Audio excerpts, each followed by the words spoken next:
My half-brother convinced my father to name him sole beneficiary of the family business worth $95 million, claiming I'd stolen company funds. Dad died before the investigation concluded, and he took control immediately. But when the forensic audit was completed, every piece of evidence against me had been fabricated from his computer. The forensic accountant's email arrived at 11:47 p.m. on a Friday. Subject line: Urgent, Kellington Industries audit findings. I was sitting in my apartment, a modest two-bedroom in Queens that I'd been renting for 3 months since my father kicked me out of the family home, drinking my third bourbon of the night and trying not to think about the fact that my half-brother was probably sleeping in my childhood bedroom while running the company I'd spent 15 years helping build. I almost didn't open it. Almost decided to wait until Monday, when I had the emotional capacity to read more documentation, proving that my family thought I was a thief. But something about that word urgent made my thumb hover over the notification. I clicked. The email was from Margaret Liang, CPA, 23 years in forensic accounting, specialist in corporate fraud investigations. She'd been hired by the board of directors at Kellington Industries, our family's precision manufacturing company, to investigate $3.8 million in missing funds that my half-brother Garrett claimed I'd embezzled. Mr. Kellington, the email began, I need you to call me immediately regardless of the hour. The findings of this audit require urgent discussion before I submit my final report to the board on Monday morning. This is time sensitive. Please call my cell. A phone number followed. My hands went numb. I'd been working at Kellington Industries since I was 23 years old. Started in the warehouse, learned every machine, every process, worked my way up to VP of operations by the time I was 38. My father, Lawrence Kellington, had built the company from nothing in 1987, turning a small machine shop in Newark into a $95 million operation that manufactured precision components for aerospace and medical device companies. He was exacting, demanding, brilliant. He taught me everything: how to read a balance sheet, how to negotiate with suppliers, how to manage a workforce of 340 employees who depended on us for their livelihoods. He'd always told me the company would be mine someday. You've earned it, Nathan, he'd said more times than I could count. You've got the mind for this business, the work ethic, the integrity. Then Garrett showed up.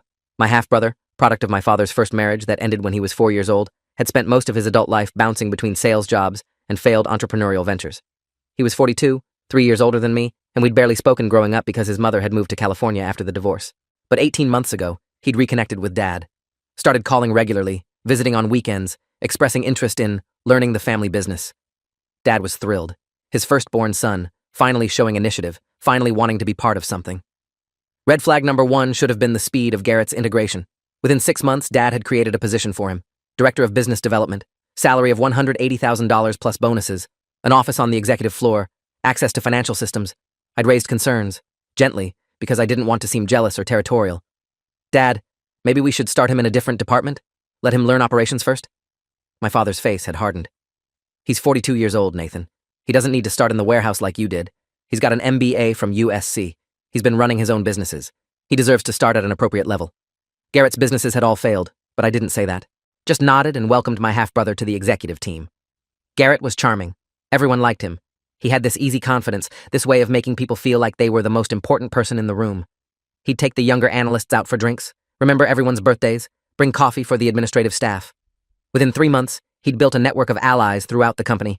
People who thought Garrett was this great guy, this misunderstood talent who'd finally found his place. I watched him work the room at company events, shaking hands, laughing at jokes, positioning himself as the heir apparent while I buried myself in operational reports and production schedules. I told myself it didn't matter, that Dad knew who'd built this company alongside him, that results spoke louder than charm. Red flag number 2 came 11 months ago. I'd been reviewing quarterly financials when I noticed some irregularities in the accounts receivable aging report. Nothing massive, just some payments that should have been collected but were sitting in the 90-day column. I mentioned it to our CFO, Richard Delano, 56 years old, CPA with 30 years experience, who'd been with the company for 12 years. I saw that too, Richard said, his voice careful. I asked Garrett about it since those are accounts in his territory. He said he's working on it, that some clients are going through cash flow issues. Which clients? Richard pulled up a spreadsheet. Precision medical devices, advanced aerospace solutions, and tech core manufacturing.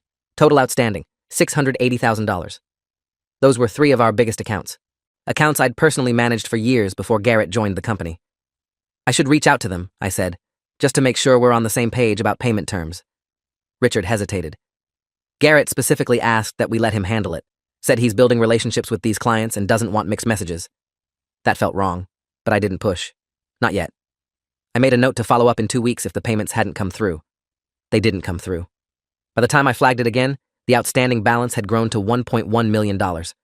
This time, I went directly to Garrett. His office was larger than mine, with a view of the Newark skyline and furniture that looked like it cost more than some of our employees made in a year. "Hey," I said, standing in his doorway. "Got a minute to talk about some past due accounts?" Garrett looked up from his laptop and smiled that easy smile. "Sure, come in. Close the door." I closed the door and sat across from his desk. "I'm seeing some aging receivables in your accounts. Precision Medical, Advanced Aerospace, Tech Core. We're at 90 days past due on $1.1 million. That's a problem." "I'm aware," Garrett said. "I'm working on it." "What's the issue? These are solid companies. They've always paid on time. They're going through some internal restructuring. Budget freezes. You know how it is. They've committed to paying, just need a little flexibility on the timeline." I leaned forward. "Garrett, we can't carry $1.1 million in past due receivables. It affects our own cash flow. We have suppliers to pay, payroll to meet. I need to call these clients directly and work out payment plans." His smile faded slightly. "I don't think that's a good idea." "Why not?" "Because I'm handling it. And frankly, your approach might be too aggressive. These are relationships I've built. If you come in demanding payment, we could lose the accounts entirely. We've already lost the money if they don't pay.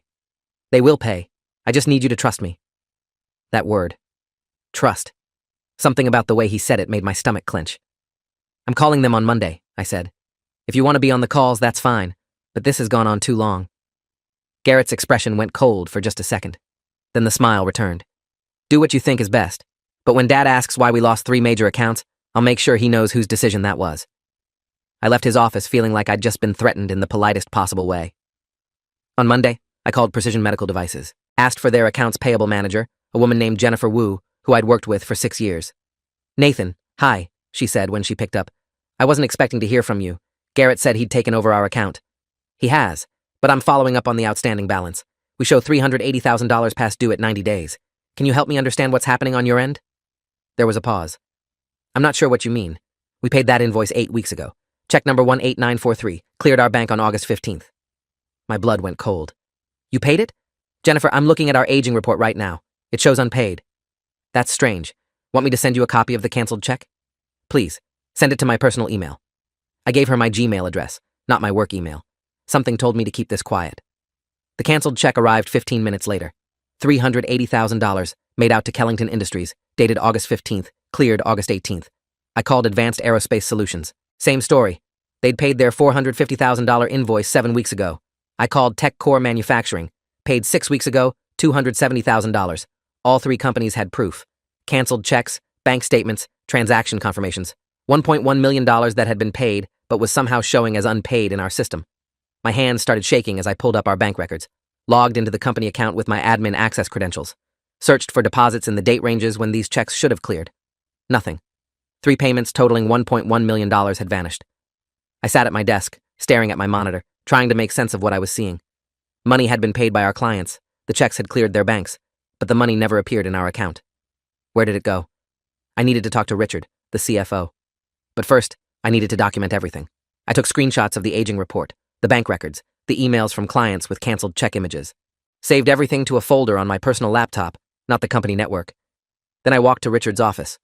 His door was closed. His assistant said he was in a meeting with Garrett. Of course he was. I waited 40 minutes, rehearsing what I'd say, how I'd explain what I'd found. Finally, Richard's door opened. Garrett walked out first, saw me sitting in the waiting area, and smiled. "Nathan, hey, were you waiting for Richard?" "Yeah, need to talk to him about some accounts. He's pretty busy today.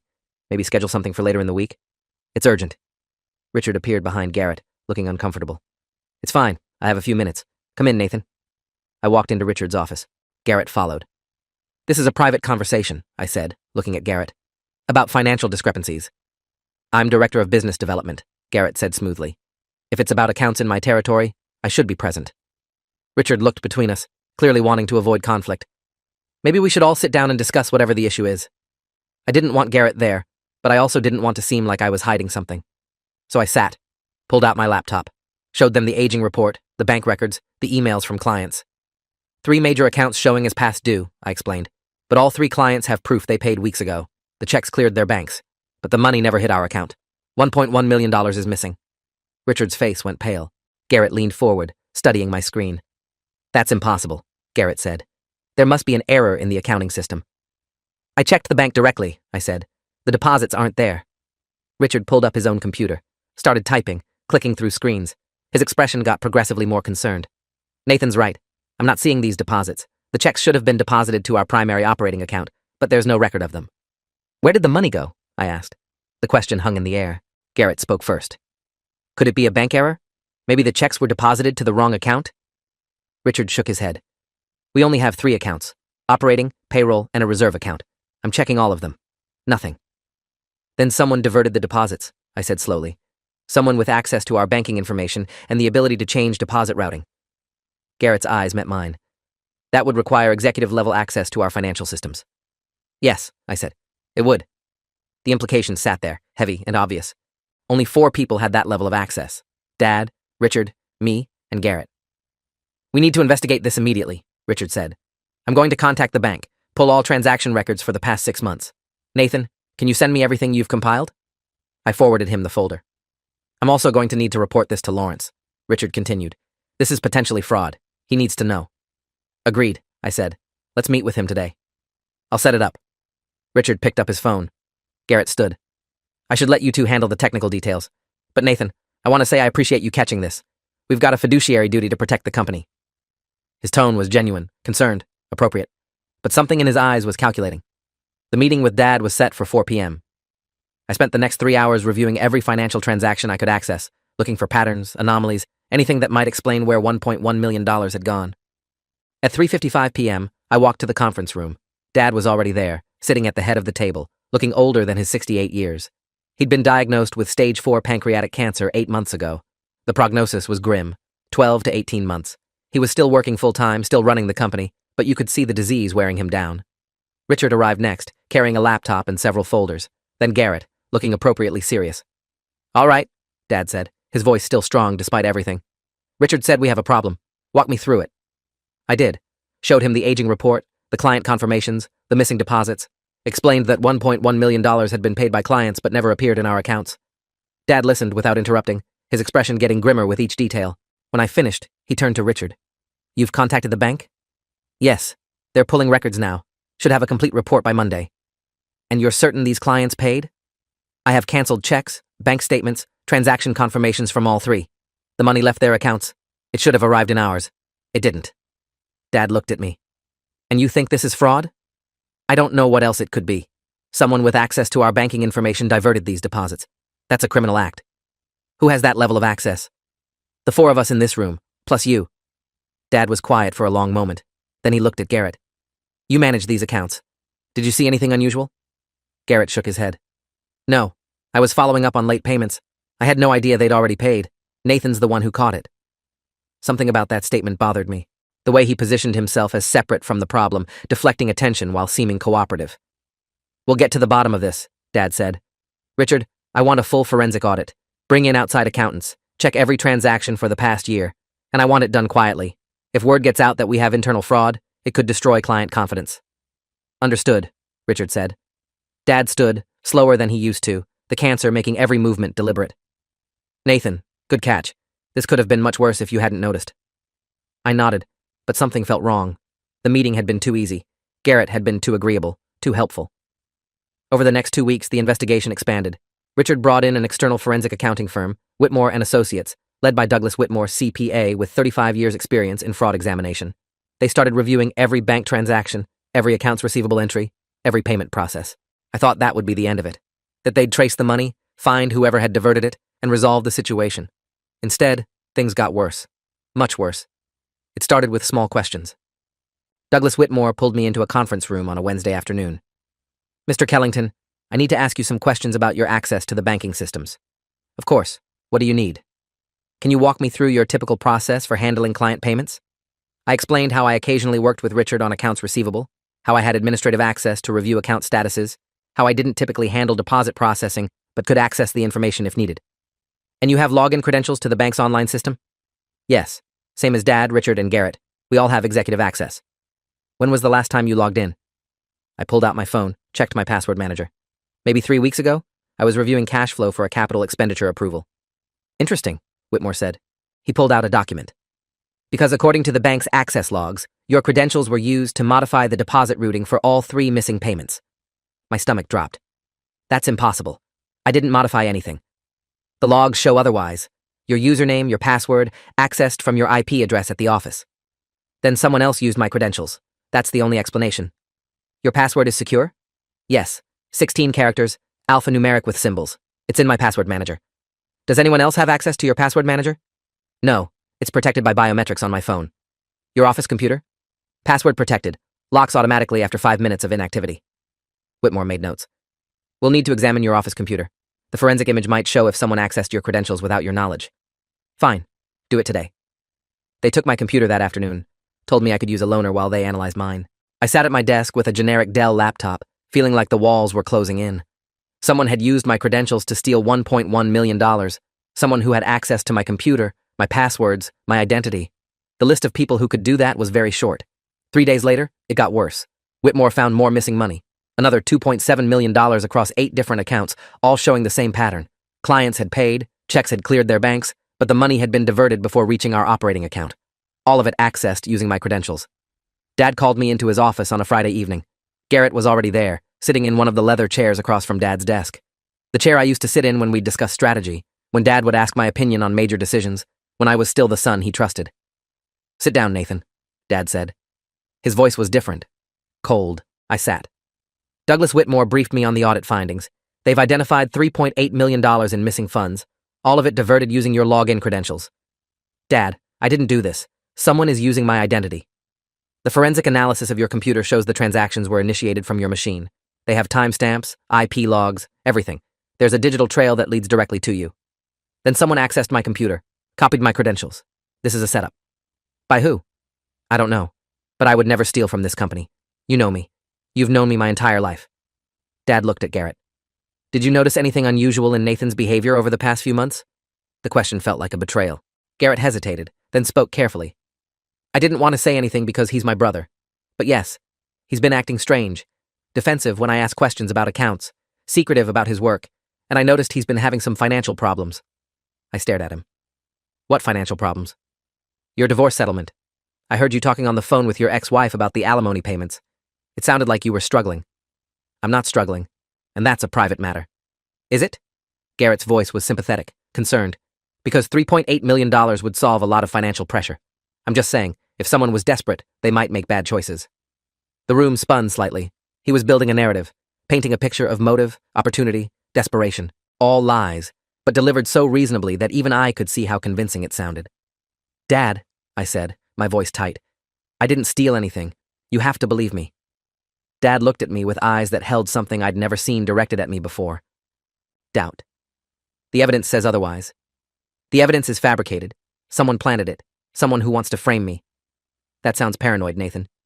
It sounds like the truth. I've asked the board to place you on administrative leave, Dad said. Effective immediately. You'll continue to receive your salary pending the completion of the investigation, but you're suspended from all operational duties, and your access to financial systems has been revoked. The words hit like physical blows. You're suspending me. I have to protect the company. I built this company with you.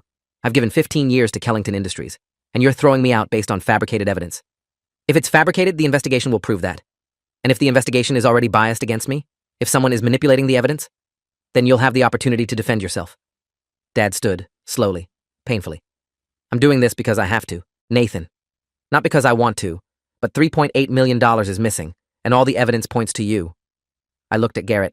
He met my eyes with an expression of carefully constructed sympathy. I'm sorry it's come to this, he said. But Dad's right. If you're innocent, the investigation will clear you.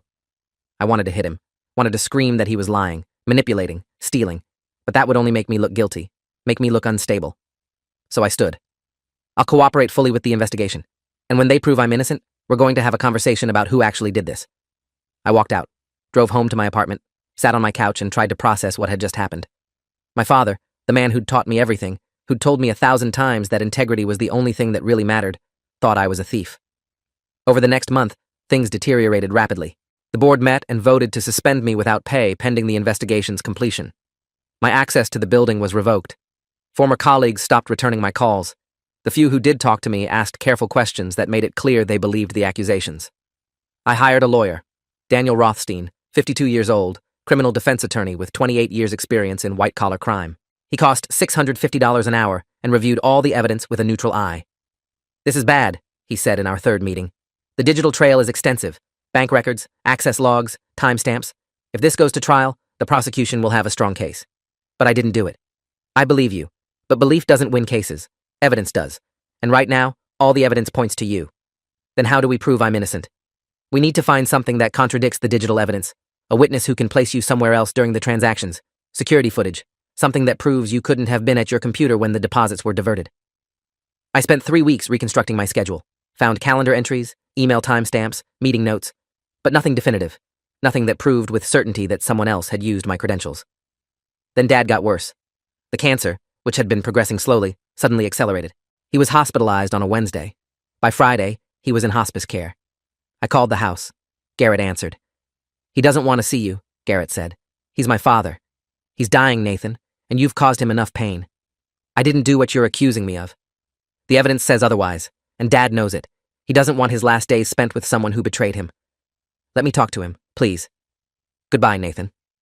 He hung up. Dad died on a Monday morning. I wasn't there. Didn't get to say goodbye, didn't get to tell him one last time that I was innocent, that I loved him, that I would never have stolen from the company we built together. The funeral was the following Friday. I sat in the back of the church, wearing a dark suit, watching Garrett greet mourners like the grieving devoted son, watching him accept condolences, shake hands, position himself as the keeper of Lawrence Kellington's legacy. After the service, the lawyer, a man named Jeffrey Sterling, 63 years old, senior partner at Sterling and Moss, gathered the family at Dad's house for the will reading. I wasn't sure I'd be invited, but I received a formal notification. Required to attend as a named party in the will. I drove to the house I'd grown up in, the 6-bedroom colonial in Short Hills where Dad had lived for 30 years. Garrett answered the door. Nathan, he said, his voice neutral. Jeffrey's in the library. I walked through the house, seeing photos of family moments, memories of a life that felt like it belonged to someone else now. Jeffrey Sterling sat at Dad's desk, a leather folder open in front of him.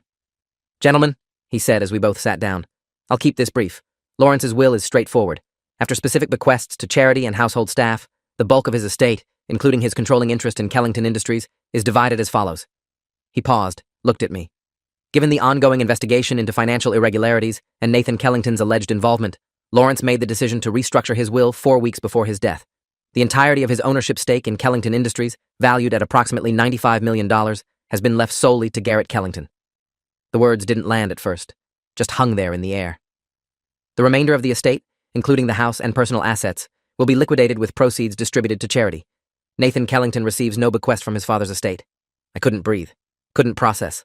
My father had written me out completely, given everything to Garrett. Jeffrey continued reading some legal language about fiduciary responsibilities and asset transfers, but I wasn't listening anymore. I was watching Garrett, who sat perfectly still, his expression appropriately solemn. That's everything, Jeffrey said finally. Garrett, we'll need to meet next week to begin the transfer process. There will be board approvals, legal filings, but the will is clear. You're now the controlling owner of Kellington Industries. Thank you, Jeffrey, Garrett said quietly. I'll honor Dad's trust in me. I stood, needed to get out of that house, away from the man who'd destroyed my life. Nathan, Garrett called after me. I turned. I know this is hard, but maybe Dad was trying to protect the company. Keep it away from legal complications while your situation gets resolved. His tone was sympathetic, understanding, completely false. Fuck you, I said quietly. That's grief talking. I understand. You stole my father's company, you fabricated evidence against me, and you manipulated a dying man into believing I betrayed him. I will prove it, and when I do, you're going to lose everything. If you can prove it, Garrett said, the sympathy dropping from his voice for just a second. But you won't, because I'm very good at what I do. He smiled. I left, sat in my car in Dad's driveway and tried to figure out what to do next. My lawyer couldn't help me. The forensic audit was being conducted by accountants working for the company, which meant working for Garrett now. The police had been notified but declined to press charges pending the internal investigation's completion. I had no access to the evidence, no way to examine the digital trail, no resources to fight back. I was alone. That night, I couldn't sleep. Lay in bed staring at the ceiling, replaying every conversation, every interaction with Garrett over the past 18 months. Looking for the moment when he'd decided to destroy me. Looking for the moment when I'd become the obstacle that needed to be eliminated. And then I remembered something. Something small that I'd dismissed at the time, but now felt significant. 3 months ago, before any of this started, I'd found Garrett in my office after hours. It was around 7 p.m. Most of the staff had gone home, and I'd come back from a late meeting with a supplier. My office door was open, light on. Garrett was standing at my desk, looking at my computer screen. Hey, I'd said, surprised. Everything okay? He'd turned quickly, smiled. Yeah, sorry. I was looking for you. Had a question about the Precision Medical account. My computer was awake? It unlocked when I moved the mouse. I was just checking your calendar to see when you'd be back. I'd thought nothing of it at the time. Computers in our office were set to lock after 5 minutes of inactivity, but maybe I'd forgotten that day. Maybe I'd left it active, or maybe he'd accessed it, used my password, installed something that would let him continue accessing my credentials remotely. I grabbed my phone, called Daniel Rothstein, my lawyer, at 11:30 p.m. Daniel, I need you to get a court order. Force the company to turn over my old computer for an independent forensic analysis. Nathan, we've been over this. The company's forensic examination showed... I don't trust their examination. Someone at that company framed me, and they might have altered the forensic results. I need an independent expert to analyze the original machine. That's expensive. We're talking about $50,000 or more for a comprehensive analysis. I'll find the money. Just get the order. He sighed. I'll file the motion on Monday. But you should know, this is a long shot. Courts generally defer to the first forensic examination unless there's compelling reason to question it. The compelling reason is that I'm innocent, and someone went to great lengths to frame me. That's not how the legal system works, but I'll try. The motion took 3 weeks to process. The judge granted it reluctantly, appointed an independent forensic examiner named Dr. Helen Carstairs, Ph.D. in computer science, 20 years experience in digital forensics, certified by the International Society of Forensic Computer Examiners. Dr. Carstairs took possession of my old computer on a Wednesday. I paid her initial retainer of $15,000, draining most of my remaining savings. What exactly am I looking for? She asked in our first meeting. Evidence of remote access, keyloggers, anything that would show someone else accessed my computer and used my credentials without my knowledge. That's a pretty sophisticated attack. If someone did that, they knew what they were doing. They did. This wasn't amateur hour. Give me 2 weeks. I'll do a complete analysis. File system, memory dumps, network logs, everything. Those 2 weeks were the longest of my life. I'd stopped receiving my salary from Kellington Industries. My savings were nearly gone. I was applying for jobs, but no one wanted to hire someone under investigation for embezzlement. I was running out of time, out of money, out of options. Dr. Carstairs called me on a Friday evening at 8:15 p.m. Mr. Kellington, I need you to come to my office immediately. What I found, you need to see this in person. I drove to her office in Edison, a small suite in a tech building filled with computer equipment and blinking servers. She was waiting for me, her laptop open on her desk, lines of code scrolling across the screen. I found something, she said without preamble. Something that changes everything. My heart started hammering. What? Your computer was compromised, badly. Someone installed a remote access Trojan 3 months before the first missing deposit. It's sophisticated, nearly undetectable, hidden in the system files. But I found it. She turned her laptop so I could see. The screen showed a complex network analysis with highlighted sections. This IRAT, remote access Trojan, gave someone complete control of your machine. They could see everything you typed, every password, every file. They could execute commands as if they were sitting at your keyboard. And they did. The logs show extensive remote activity during the times when those deposits were diverted. Can you prove who installed it? Not directly from your machine, but I can tell you when it was installed. May 18th at 7:23 p.m. Does that date mean anything to you? I pulled out my phone, checked my calendar. May 18th. I'd been in a late meeting with a supplier. The meeting that ended right before I found Garrett in my office, standing at my desk, saying my computer had unlocked when he moved the mouse. It means everything. That's the night Garrett was alone in my office with my computer. Can you prove he was there? Building security footage. The company has cameras everywhere. If we can get that footage, it will show him entering my office. That's a police matter now. This isn't just corporate fraud. This is computer fraud, identity theft, wire fraud, multiple felonies.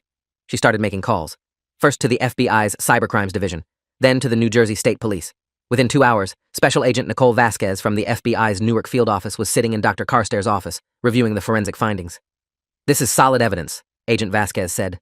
She was maybe 40, sharp eyes, carried herself like someone who'd seen every kind of corporate deception. If we can connect this rat to a specific individual, we have grounds for arrest. The building security footage will show Garrett Kellington in my office on the installation date, I said. He's the only person who had motive, means, and opportunity. Where's this footage stored? The company's security system, probably on a server in their IT department. Agent Vasquez made a call, spoke in law enforcement shorthand about warrants and evidence preservation. Then she hung up and looked at me. We're going to move fast on this. If your half-brother gets wind that we found the rat, he might destroy evidence. I'm getting a warrant for Kellington Industries' security footage and IT systems.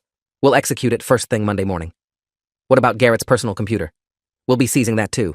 If he used it to control the rat, there will be evidence. IP addresses, connection logs, the software used to control your machine. Digital forensics don't lie, Mr. Kellington. If he did this, we'll prove it. I barely slept that weekend.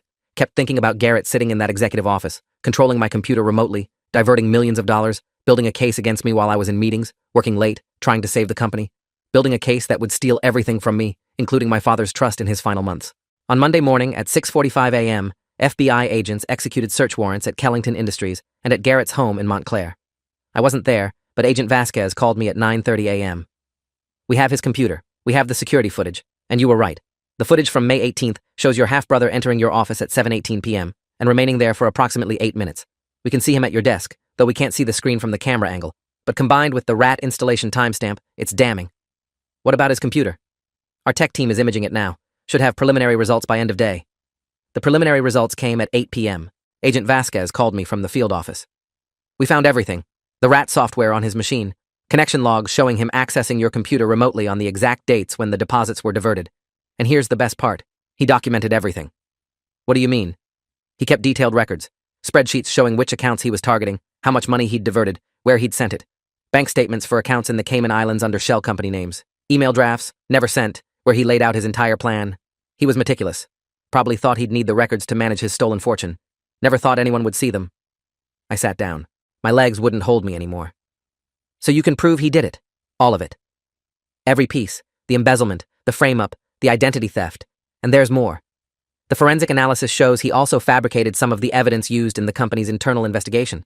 The access logs that supposedly showed you modifying deposit routing? He created those. Modified the legitimate logs to implicate you. We found the original files on his computer, along with the doctored versions he submitted to the auditors." "The company's auditors accepted fabricated evidence?"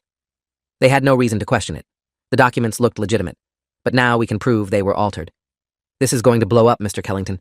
Not just for your half-brother, but for everyone who relied on that fabricated evidence to suspend you, to turn your father against you, to strip your inheritance." "When are you arresting him?" "Tonight. We're coordinating with the U.S. Attorney's Office now. He'll be charged with wire fraud, computer fraud, identity theft, and embezzlement. If convicted, he's looking at 25 years federal prison."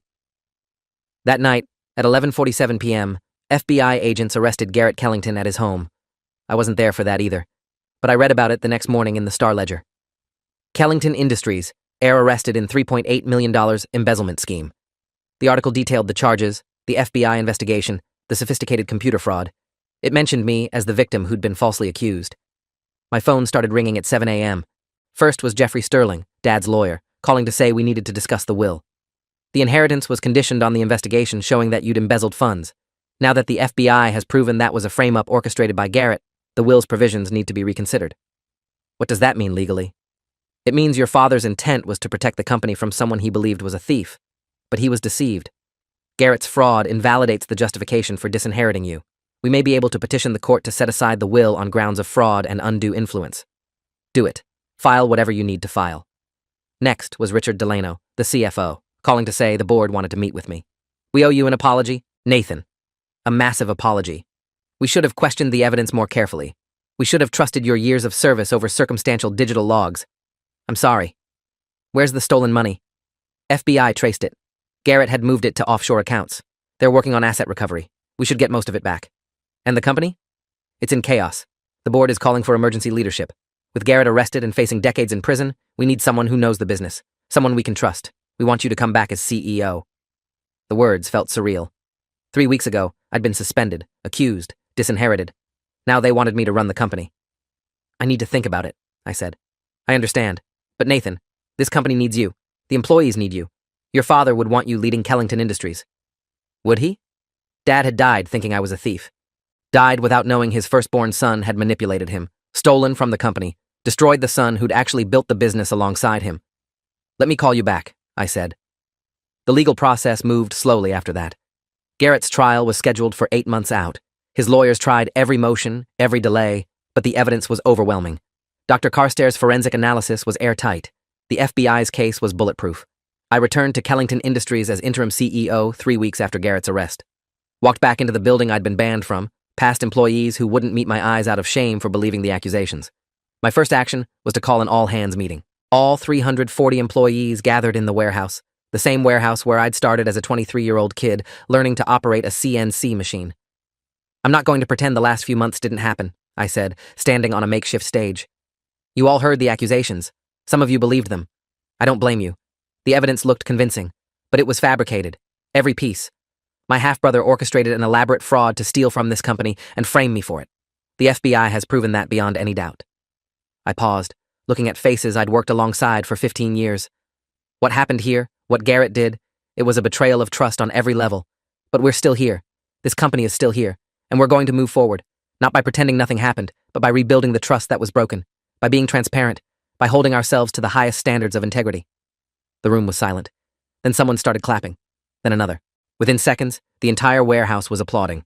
I saw tears on some faces, relief on others. The legal battle over Dad's will took 6 months. Jeffrey Sterling filed a petition arguing that the will had been the product of fraud and undue influence, that Dad had been manipulated by Garrett into believing lies about me, that the disinheritance was based on fabricated evidence, that Dad's true intent would have been to leave the company to me if he'd known the truth. Garrett's lawyers fought it from prison, where he was being held pending trial. They argued that the will was valid regardless of later discovered fraud, that Dad's intent was clear, that I had no grounds to challenge it. The judge, Honorable Richard Thornberry, 32 years on the bench, reviewed all the evidence. The FBI reports, Dr. Carstairs' forensic analysis, the fabricated access logs, the timeline showing how Garrett had systematically framed me while ingratiating himself with Dad. Judge Thornberry issued his ruling on a Wednesday afternoon. I sat in the courtroom, Jeffrey beside me, waiting for words that would determine whether I'd salvage anything from the wreckage of the past year. This court finds that the testator, Lawrence Kellington, was indeed subjected to fraud and undue influence in the creation of his final will. The evidence demonstrates that Mr. Garrett Kellington engaged in a sophisticated scheme to frame his half-brother for embezzlement, thereby inducing their father to disinherit Nathan Kellington. Such fraud vitiates the testamentary instrument. The court hereby sets aside the will dated 6 weeks before Mr. Lawrence Kellington's death and reinstates the previous will, dated 3 years prior, which names Nathan Kellington as primary beneficiary of the estate, including the controlling interest in Kellington Industries. The gavel came down. Jeffrey gripped my shoulder. You won.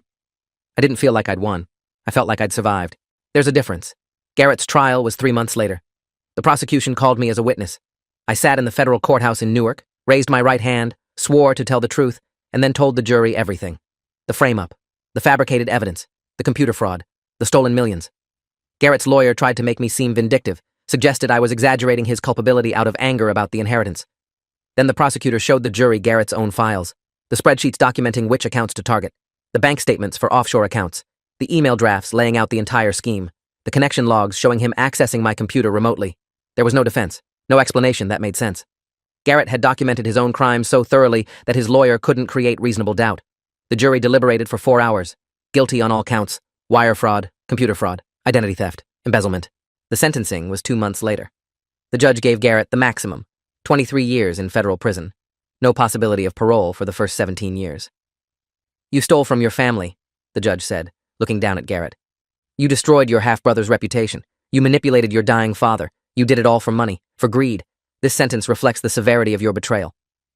Garrett showed no emotion, just stood there in his prison jumpsuit, hands cuffed, and accepted his fate. As they led him out, he looked at me once. I waited for remorse, for anger, for something. But his eyes were empty. He'd gambled everything on stealing my life and lost. That was 1 year ago. I'm sitting in the office that used to be my father's, now mine, running Kellington Industries the way Dad taught me. We've recovered $3.2 million of the stolen funds. The remaining $600,000 is still tied up in asset recovery proceedings, but we'll get most of it eventually. The company is stable. Growing, actually. We landed 3 new major contracts this quarter. Employee morale is recovering. People who stopped trusting me have rebuilt that trust through time and transparency. Sometimes I think about what Garrett said in that conference room after the will reading. I'm very good at what I do. He was right about that. He was excellent at manipulation, at fraud, at building a false narrative. But he made one critical mistake. He underestimated how thoroughly he needed to cover his tracks. Thought the fabricated evidence would be enough. Never imagined someone would fight back hard enough to force an independent forensic examination. Never thought the digital trail he left on his own computer would unravel everything. I keep a photo of Dad on my desk. One of the last pictures taken before the cancer made him too sick to work. He's standing in the warehouse, smiling, surrounded by machines and employees, living the life he built. I wish he'd known the truth before he died. Wish I could have explained what Garrett did, proven my innocence while Dad was still alive to hear it. But I can't change that. I can only move forward, run the company with integrity, honor Dad's legacy by being the person he thought I was all along, the person I actually am. Garrett was good at what he did, but I'm better at what I do. Building, leading, protecting what matters. That's the difference between us. He could only take. I can create. And in the end, creation outlasts destruction every time. The evidence didn't lie. The fabrication couldn't stand against forensic truth. And the person who thought he could steal my life is now living in a 6x8 cell with 17 years until he even has a chance at freedom. If you made it this far, hit like, you've earned it.